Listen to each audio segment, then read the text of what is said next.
जी sir. और okay, thank you. अच्छा, मैं बता रहा था कि कंप्यूटर एक कंप्यूटिंग या एक कैलकुलेटिंग डिवाइस से जो है इसका स्टार्ट लिया गया था।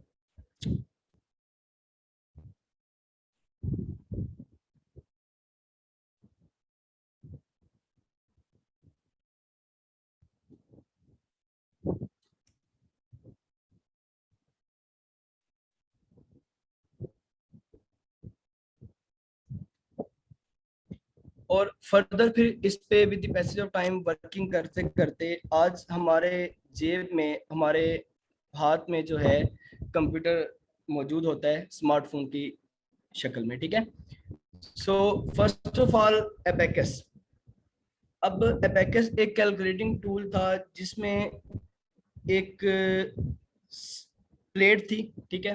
प्लेट में कुछ स्टिक्स थी और उन स्टिक्स में कुछ मोती पिरोए होते थे। ये कदीम ज़माने में चाइना, ग्रीक और रोमन सिविलाइजेशन में से यूज़ किया जाता था। अब इन मोतियों के थ्रू जो है वो काउंटिंग करके कैलकुलेशन करते थे। लाइक अगर एक मोती ऊपर है तो 1, 2 ऊपर गए तो 2, 3 ऊपर गए तो 3। ठीक है। तो फर्स्ट ऑफ ऑल हिस्ट्री में जो है अबेकस का नाम आता है कैलकुलेटिंग डिवाइस में, जो कि कदीम दौर में चाइना और ग्रीक में और रोमन सिविलाइजेशन में यूज़ किया जाता था। ये आपके सामने स्क्रीन पर अबेकस की पिक्चर जो है आपको शो हो रही होगी। ये कुछ इस तरह से एक आला था, डिवाइस कह लें, जो कि कैलकुलेशन के लिए यूज़ किया जाता था। देन 1642 में, 1642 में एक फ्रेंच मैथमेटिशियन थे ब्लेस पास्कल, जिन्होंने टेक्नोलॉजी ऑफ गेयर्स यूज करते हुए, गेयर्स की टेक्नोलॉजी यूज करते हुए एक मशीन बनाई जिसका नाम था पास्कलाइन। अब पहले क्या था, एबेकस एक कैलकुलेटिंग डिवाइस कह लें या एक देसी कैलकुलेटर कह लें जैसे आप। ठीक है।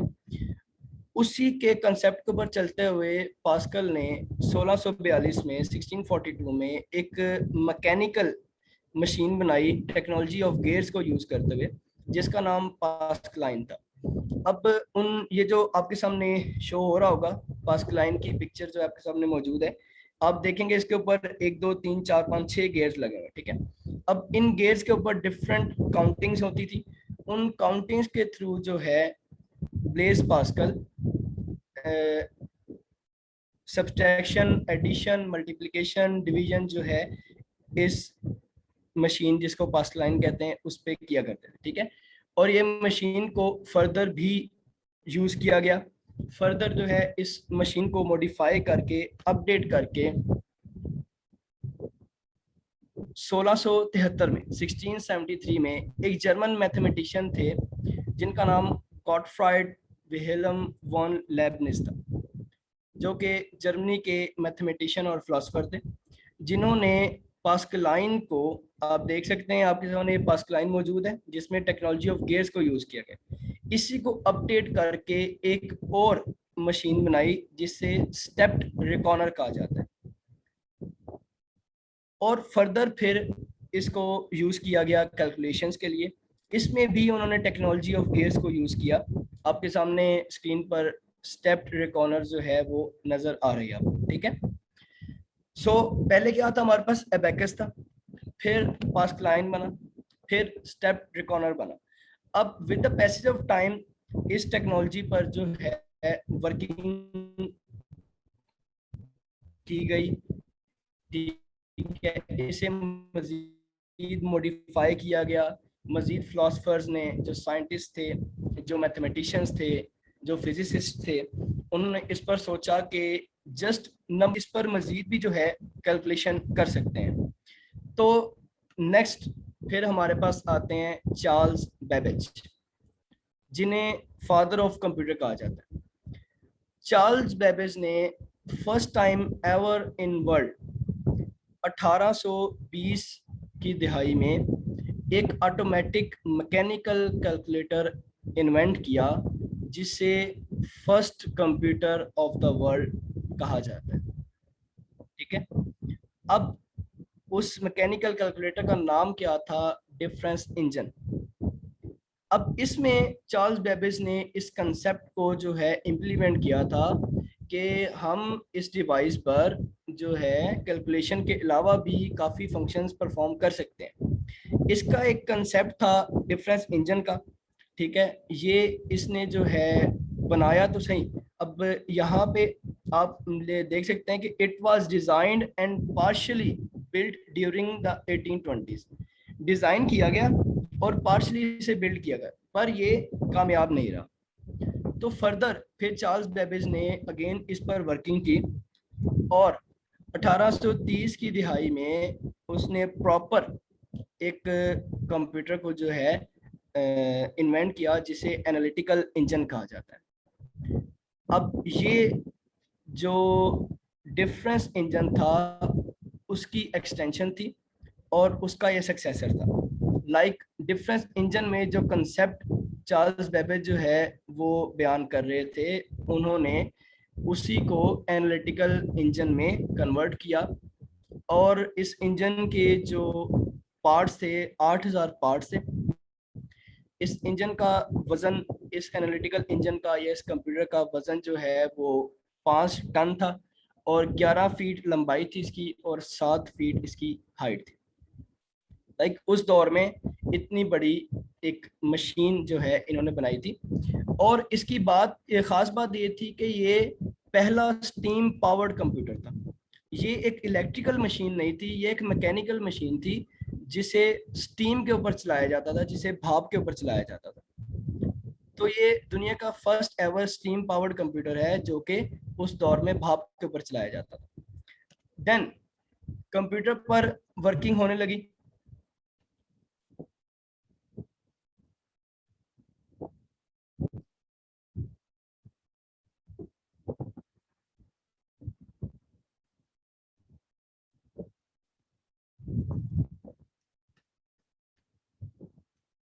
देन इस पर जो है वर्किंग करते करते डिफरेंट साइंटिस्ट, डिफरेंट फिलोसफर्स, उन्होंने इस पर काम किया और आखिरकार वर्ल्ड वॉर 2 के दौरान 1946 में एक first ever programmable general purpose digital computer बनाया गया जिसे ENIAC कहा जाता है, ENIAC, जिसकी full form electronic numerical integrator and computer. So ये दुनिया का सबसे पहला डिजिटल इलेक्ट्रिकल कंप्यूटर था जो कि वर्ल्ड वॉर 2 के दौरान बनाया गया।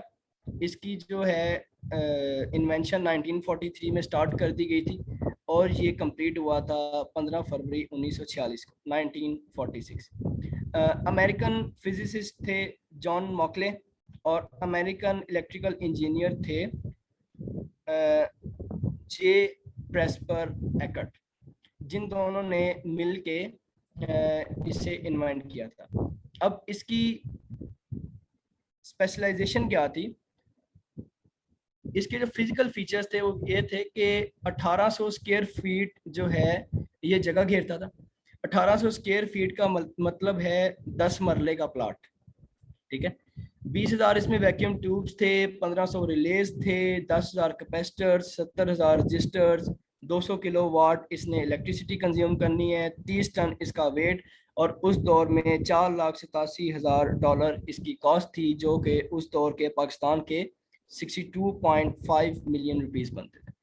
और इस स्क्रीन के बैक पे अगर आप देखें तो बैक एंड वॉलपेपर पे आपको ENIAC नजर आ रहा होगा और आप अंदाजा लगा सकते हैं कि कितना एक बड़ा कंप्यूटर होगा, फर्स्ट एवर कंप्यूटर।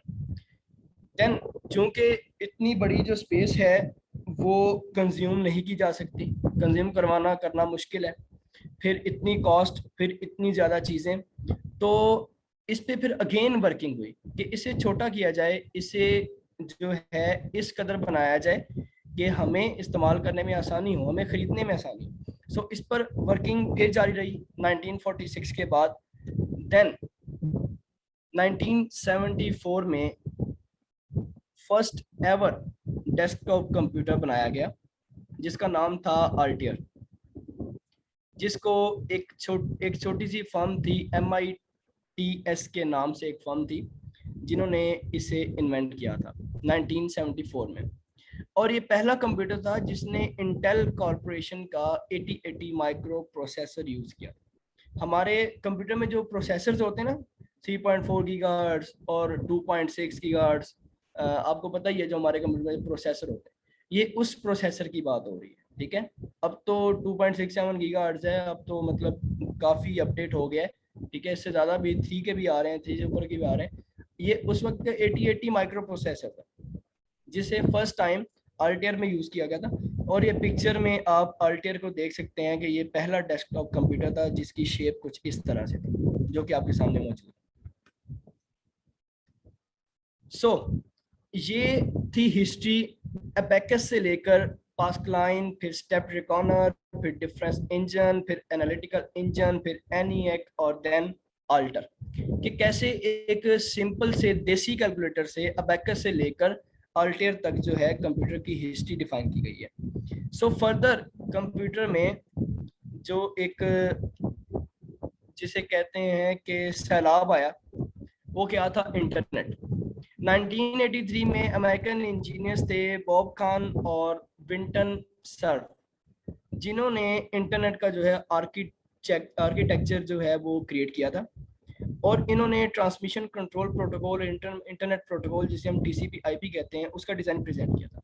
अब ये प्रोटोकॉल क्या होता है? वायरलेस नेटवर्क्स के दौरान कम्युनिकेशन के लिए set of rules and regulations होते हैं, जिन्हें हम प्रोटोकॉल कहते हैं। मतलब अगर वायरलेस नेटवर्क्स हैं, वायरलेस डिवाइसेस हैं, उनके दरमियान अगर नेटवर्क जनरेट करना है तो उनके कुछ set of rules and regulations होंगे, जिन्हें हम प्रोटोकॉल्स कहते हैं।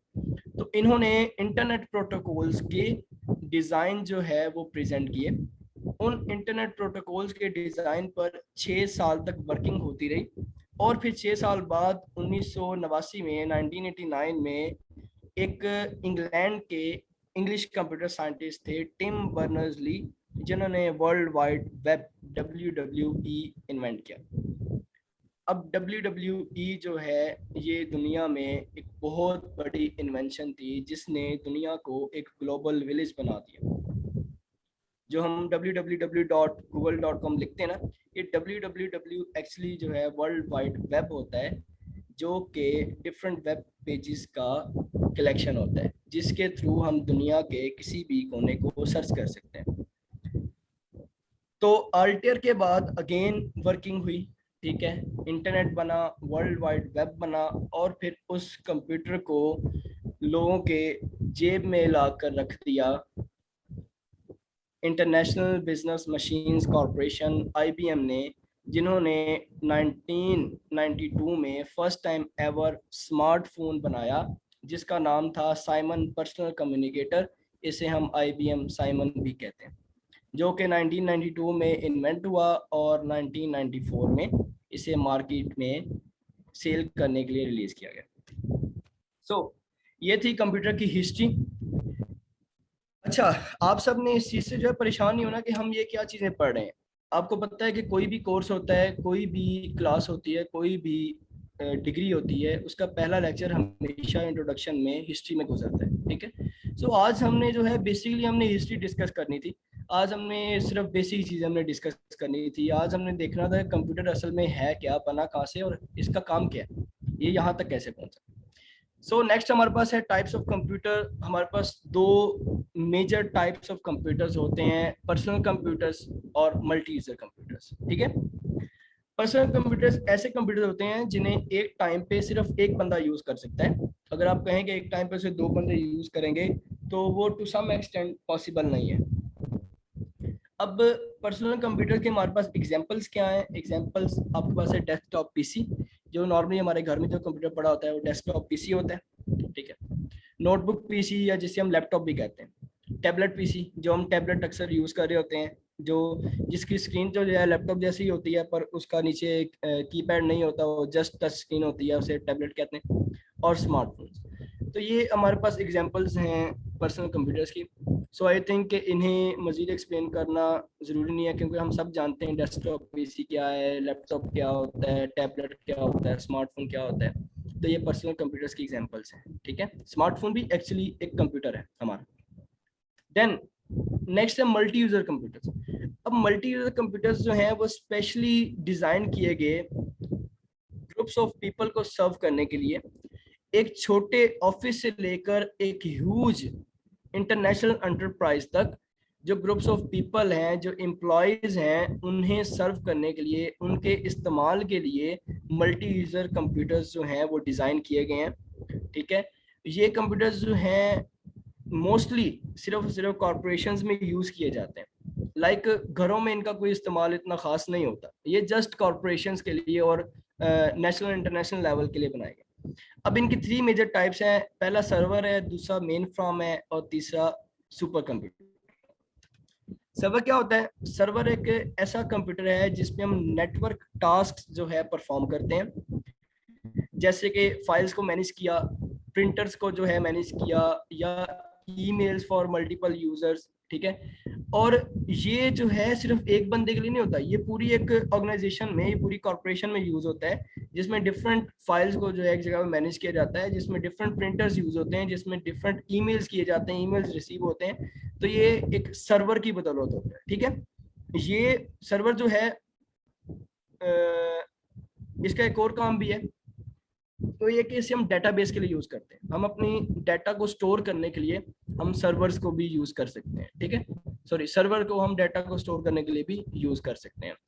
और इसके अलावा जो है ये है कि ये कभी कभी कुछ सर्वर्स ऐसे होते हैं कि जो हमें डेस्कटॉप पीसी की तरह लगते हैं, पर असल में वो डेस्कटॉप पीसी नहीं होते। उनका जो ऑपरेटिंग सिस्टम होता है, या आम अल्फाज में जिसे हम विंडो कहते हैं, उनकी जो विंडो होती है वो डिफरेंट होती है। लिनक्स ऑपरेटिंग सिस्टम यूज होता है उनमें, या विंडोज सर्वर यूज होते हैं उनमें। ठीक है, तो ये सर्वर की एग्जांपल है आपके सामने, ये स्क्रीन पर आपको सर्वर बना हुआ नजर आ रहा होगा। ये एक्चुअल में सर्वर होते हैं जिन्हें हम जो है एक स्मॉल कॉर्पोरेशन में, स्मॉल ऑर्गेनाइजेशंस में डिफरेंट टास्क के लिए हम यूज करते हैं। नेक्स्ट है मेन फ्रेम। मेन फ्रेम एक लार्ज और पावरफुल कंप्यूटर होता है। ठीक है, जिसमें ये कैपेबिलिटी होती है कि वो large amount of business data को प्रोसेस कर सके और स्टोर कर सके। पहले सर्वर था जो एक local level business organisations, corporations उसमें यूज होते हैं। ठीक है, या उनमें हम कॉमनली यूज करते हैं। वैसे बड़े जो सर्वर्स होते हैं वो बड़ी ऑर्गेनाइजेशंस में भी यूज किए जाते हैं जस्ट डाटा स्टोरेज के लिए, पर छोटी ऑर्गेनाइजेशन हम उन्हें अदर टास्क के लिए यूज करते हैं। तो जो मेन फ्राम्स हैं, बताया कि एक लार्ज और पावरफुल कंप्यूटर होता है जिसमें large amount of business data जो है वो प्रोसेस किया जाता है, स्टोर किया जाता है। ठीक है, जो मॉडर्न मेन फ्राम है जो अब बना हुआ है, उसका साइज एक फ्रिज जितना हो सकता है। ये जो लार्ज साइज की जो फ्रिज होती है ना, रेफ्रिजरेटर जो होता है, उसके साइज जितना हो सकता है। और multiple employees, multiple people, multiple groups of people इसे मॉनिटर कर सकते हैं और इसे मेंटेन कर सकते हैं। अब यहाँ पे नीचे आपको ये मेन फ्राम के 4-5 इकट्ठे लगे हुए मेन फ्राम नजर आ रहे होंगे, जिनका साइज एक फ्रिज जितना है तकरीबन, मॉडर्न मेन फ्राम्स हैं। सुपर कंप्यूटर जो है ये लार्जेस्ट और most powerful type of computer है अब तक। ठीक है, जो कमरों के कमरे घेरता है, या पूरी एक बिल्डिंग का एक फ्लोर जो है वो सुपर कंप्यूटर्स घेर सकते हैं। ये आपस में कनेक्टेड होते हैं। ठीक है, ज्यादातर जो है सुपर कंप्यूटर वो डिफरेंट फील्ड्स में यूज होता है, जैसे क्रिप्ट एनालिसिस है, मॉलिक्यूलर मॉडलिंग है, वेदर फोरकास्टिंग है, क्लाइमेट मैपिंग है। उसके अलावा ये गवर्नमेंट लेवल पर बहुत यूज़ किए जाते हैं, और ये जो साइंटिफिक सोसाइटीज़ होती हैं, साइंटिफिक डिपार्टमेंट्स होते हैं, उनमें बहुत ज़्यादा यूज़ होते हैं। आपके सामने सुपर कंप्यूटर्स की पिक्चर्स जो आपको सामने शो हो रही होगी, इस टाइप के कुछ सुपर कंप्यूटर्स होते हैं। यहाँ तक हमने डिस्कस किया super computers, main frame, server, और ये थी सब टाइप्स मल्टी यूजर कंप्यूटर्स की। और वैसे जो कंप्यूटर की टाइप्स आपको बताई हैं, पर्सनल कंप्यूटर और मल्टी यूजर कंप्यूटर है। अब हमारे आज का जो है लास्ट टॉपिक है पार्ट्स ऑफ डेस्कटॉप पीसी। हमारे घरों में जो कंप्यूटर मौजूद होता है उसके हमने पार्ट्स जो है डिस्कस करने, वो हम इसी स्लाइड के ऊपर जो है इलेबोरेट करेंगे उसके पार्ट्स। ठीक है, सबसे पहले जो उसका मेन एक पार्ट होता है उसे हम कहते हैं सिस्टम यूनिट। नॉर्मली आप सबके घरों में जो कंप्यूटर पड़े होते हैं, मॉनिटर के साथ जो एक बॉक्स पड़ा होता है उसे हम सीपीयू कहते हैं। ठीक है, पर नॉर्मली हम नॉर्मल अल्फाज में हम उसे सीपीयू कहते हैं, पर असल में जो है वो सिस्टम यूनिट होता है, वो सीपीयू नहीं होता, वो असल में सिस्टम यूनिट होता है। सीपीयू उसके अंदर होता है, वो क्या अभी हम पढ़ेंगे। अच्छा, सिस्टम यूनिट में पहली चीज है मदरबोर्ड। मदरबोर्ड एक बोर्ड है, एक प्रिंटेड बोर्ड होता है सिस्टम यूनिट में, जो कि सिस्टम यूनिट की, हमारे कंप्यूटर की एक बैकबोन है। मदरबोर्ड के ऊपर different chips, different ICs, different registers जो है लगे होते हैं। और मदरबोर्ड को बैकबोन इसलिए कहा जाता है बिकॉज तमाम इंटरनल और एक्सटर्नल कनेक्शंस जो हैं सिस्टम यूनिट में, कंप्यूटर में, वो मदरबोर्ड के थ्रू किए जाते हैं। लेट्स सपोज अगर कंप्यूटर में एक कंपोनेंट को दूसरे कंपोनेंट से कनेक्शन देना है या कोई मैसेज ट्रांसफर करना है, मैसेज रिसीव करना है, तो सारे के सारे मदरबोर्ड के साथ कनेक्टेड होते हैं। मदरबोर्ड से मैसेज होकर जो है वो आगे दूसरे कंपोनेंट को ट्रांसफर होता है, एक्सटर्नल डिवाइसेस का भी और इंटरनल कंपोनेंट्स का भी। ठीक है, नेक्स्ट है हमारे पास रैंडम एक्सेस मेमोरी। ये एक टेम्परेरी मेमोरी होती है, it's not a permanent memory, it's a temporary memory. जब कंप्यूटर में फंक्शंस परफॉर्म हो रहे होते हैं, एक वक्त में कंप्यूटर में जो एक टास्क हो रहा होता है, वक्ती तौर पर उस टास्क की सारी इंफॉर्मेशन रैम के अंदर स्टोर होती है, रैंडम एक्सेस मेमोरी के अंदर। इसलिए हमारे कंप्यूटर में जितनी ज़्यादा कैपेबिलिटी की रैम होगी, उतने ही ज़्यादा हमारा कंप्यूटर स्पीड से इसलिए चलता है। कहते हैं ना अक्सर के रैम बढ़ा लो स्पीड ज़्यादा हो जाएगी, उसका मतलब ही ये है कि जितनी ज़्यादा रैम होगी उतने ज़्यादा टास्क जो है एक वक्त में उतनी ज़्यादा टास्क की इंफॉर्मेशन रैम में स्टोर हो पाएंगी। बिकॉज एक वक्त में अगर रैम में इंफॉर्मेशन स्टोर हुई है और जो है रैम की मेमोरी फुल हो गई है, तो फिर दूसरे टास्क को वेट करना पड़ता है परफॉर्म होने के लिए, प्रोसेस होने के लिए। सो किसी टास्क के प्रोसेसिंग के दौरान जो वक्ती उसकी इंफॉर्मेशन वो रैंडम एक्सेस मेमोरी रैम के ऊपर स्टोर होती है। फर्दर इसकी सिस्टमेटिकल डिटेल्स हैं जो हमारे लिए फिल वक्त इररेलेवेंट होंगी कि रैम में फर्दर क्या मतलब फंक्शंस होते हैं, कैसे स्टोर होता है, क्या होता है क्या नहीं, तो वो बहुत ज़्यादा डिटेल्स हैं, वगैरह वो हमारे लिए इररेलेवेंट है। अच्छा, रीड ओनली मेमोरी रोम। रीड ओनली मेमोरी जो है बेसिकली इसका कनेक्शन बायोस के साथ होता है। बायोस वो सॉफ्टवेयर, आगे इसकी हम डिटेल्स पढ़ेंगे, फिलहाल इतना बताता चलूँ कि जब कंप्यूटर स्टार्ट होता है तो स्टार्टअप इंस्ट्रक्शंस को जो डील करता है वो बायोस डील करता है। और रीड ओनली मेमोरी पर यह भी एक टेम्परेरी मेमोरी है जिसके ऊपर कंप्यूटर की स्टार्टअप इंस्ट्रक्शंस जो हैं वो स्टोर होती है, जिसके ऊपर कंप्यूटर की स्टार्टअप मेमोरी जो है वो स्टोर होती है। फर्दर है central processing unit, CPU. CPU is basically the brain of computer, brain of system unit. अब ब्रेन, दिमाग का इंसानी जिस्म में क्या काम होता है, इंसानी जिस्म में जितने फंक्शंस परफॉर्म हो रहे हैं वो सारे के सारे दिमाग उन्हें ऑर्डर करता है, दिमाग के थ्रू वो फंक्शंस परफॉर्म होते हैं। Same as it is central processing unit CPU, जिसे हम प्रोसेसर भी कहते हैं, जिसे हम माइक्रो प्रोसेसर भी कहते हैं। Same as it is central processing unit का हमारे कंप्यूटर में, सिस्टम यूनिट में यही काम होता है। ये as a brain of CPU, as a brain of computer work करता है। कंप्यूटर में जितने फंक्शंस परफॉर्म हो रहे हैं, जितनी डाटा के ऊपर प्रोसेसिंग हो रही है, जितनी इंफॉर्मेशन जो है डिलीवर की जा रही हैं, वो सारी की सारी सीपीयू के अंडर होती हैं, सीपीयू के थ्रू होती हैं, और सीपीयू ही उन्हें लीड करता है। ग्राफिक्स प्रोसेसिंग यूनिट, जीपीयू, या जिसे हम वीडियो कार्ड भी कहते हैं, ये एक्चुअली ऐसा यूनिट होता है जिसके थ्रू कंप्यूटर की सारी जितनी फंक्शंस परफॉर्म हो रहे हैं वो फ्रंट एंड जो डिस्प्ले स्क्रीन पर जो शो हो रहे होते हैं वो ग्राफिक्स प्रोसेसिंग यूनिट के थ्रू शो हो रहे होते हैं। अगर ये मौजूद ना हो तो डिस्प्ले स्क्रीन पर जो है हमें आउटपुट नहीं मिल सकता। ठीक है, फर्दर हमारे पास storage, permanent storage. Permanent storage किस में होती है? हार्ड डिस्क में। कंप्यूटर में एक प्लेट या एक डिस्क पड़ी होती है जिससे हम हार्ड डिस्क कहते हैं सिस्टम यूनिट में। हार्ड डिस्क एक परमानेंट स्टोरेज है जो हर कंप्यूटर के लिए ज़रूरी है। हार्ड डिस्क के बगैर जो है कंप्यूटर ऑपरेट नहीं कर सकता। क्यों नहीं कर सकता? Most important reason is that कि हार्ड डिस्क में ऑपरेटिंग सिस्टम को इंस्टॉल किया जाता है।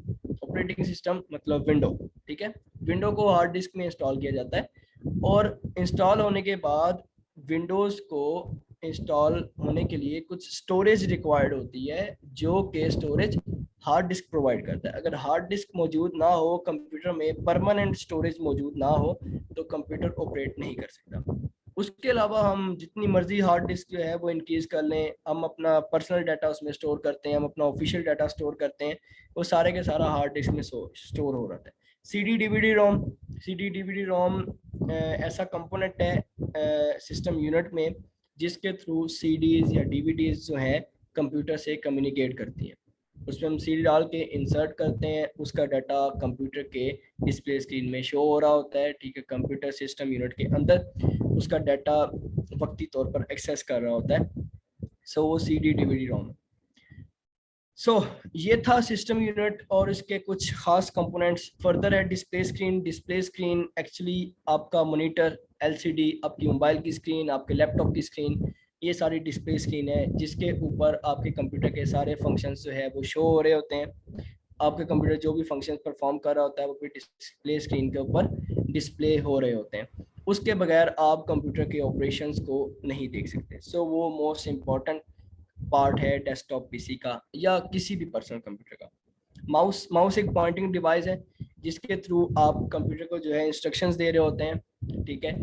आपने कंप्यूटर में कोई भी फंक्शन परफॉर्म करना है, क्लिक करना है, कोई फाइल ड्रैग करनी है, कोई फाइल आपने जो है डिलीट करनी है, कॉपी करनी है, पेस्ट करनी है, कोई आपने फाइल ओपन करनी है, उसके लिए हम नॉर्मली जो है माउस को यूज़ करते हैं। हाँ, अगर किसी को कीबोर्ड की शॉर्टकट कीज जो है A to Z याद हो तो फिर टू सम एक्सटेंट माउस की जरूरत नहीं पड़ती। Otherwise mouse is necessary part of desktop PC। Last one and the most important one is keyboard. Keyboard के बारे में आप सब जानते हैं। कीबोर्ड एक ऐसी डिवाइस है, एक ऐसा एक्सटर्नल हार्डवेयर है, एक ऐसा पार्ट है जिसके थ्रू आप कंप्यूटर को कैरेक्टर्स इनपुट देते हैं, डिजिट्स इनपुट देते हैं, जिसके थ्रू आप कंप्यूटर को इंस्ट्रक्शंस प्रोवाइड कर रहे होते हैं। कंप्यूटर में आप डाटा इंसर्ट कर रहे होते हैं जिनके थ्रू आप डिफरेंट डॉक्यूमेंट्स टाइप कर रहे होते हैं, जिसके थ्रू आप डिफरेंट मैसेज ट्रांसफर कर रहे होते हैं, डिफरेंट ईमेल्स कर रहे होते हैं। Keyboard is the most important component क्योंकि इसके बगैर आप जो है कंप्यूटर को कोई भी कैरेक्टर्स इनपुट नहीं दे सकते, कोई भी डिजिट्स आप इनपुट नहीं दे सकते। ये स्टूडेंट्स आज का हमारा जो है बेसिक लेक्चर था, कंप्यूटर कोर्स का हमारा फर्स्ट लेक्चर था। अब फर्स्ट ऑफ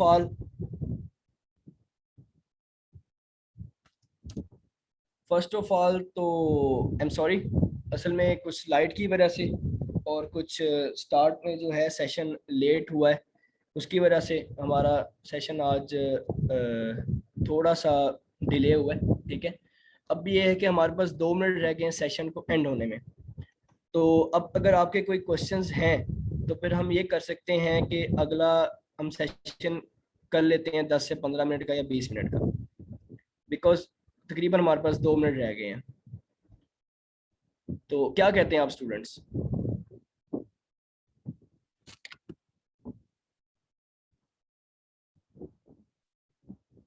किसी को कोई क्वेश्चन है? जी सर, अस्सलाम वालेकुम। वालेकुम अस्सलाम। मोहम्मद आजम बात कर रहा हूँ।